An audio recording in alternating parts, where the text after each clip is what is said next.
Zacchaeus was a very little man, and a very little man was he.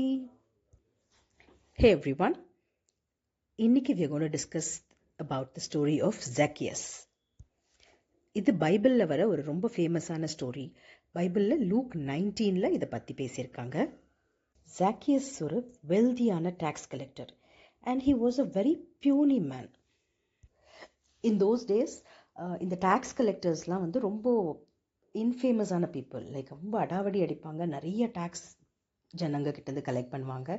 So they var all considered sinners. And this Zacchaeus also was one such person who levied excessive tax on people.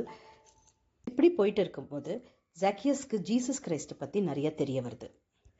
And he was very curious to see him. One day as he was walking down the streets, he came to know that Jesus Christ அந்த பக்கமாக வரப்போகிறாங்கன்னு. So he was very curious to see the man whom everybody was talking about. Jesus கிரைஸ்ட்டை பார்க்குறதுக்கு ரொம்ப நிறைய crowd gather ஆயிடுச்சு. And Zacchaeus being the very puny short man, அந்த க்ரௌடில் நின்னா அவனால் வந்து ஜீசஸ் கிரைஸ்ட்டை பார்க்க முடியாது. So what he did was, பக்கத்தில் ஒரு சிக்கமோட் ஃபிக் ட்ரீ இருந்துச்சு. அந்த மரத்து மேலே ஏறி உட்காந்துட்டு ஜீசஸ் போகும்போது பார்க்கலான்னு சொல்லி அந்த மரத்து மேலே ஏறி நின்று உட்காந்துட்டு he is waiting to see Jesus Christ.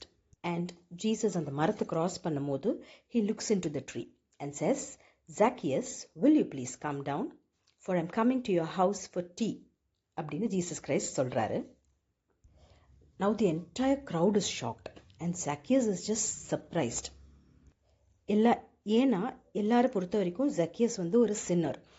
And Jesus வந்து அவனோட வீட்டுக்கு போய் போகிறேன் அப்படின்னு சொல்லும் போது எவ்ரிபடி இஸ் லைக் திங்கிங் வை, எதுக்காக இப்படி பண்ணுறாரு அப்படின்னு சொல்லிட்டு.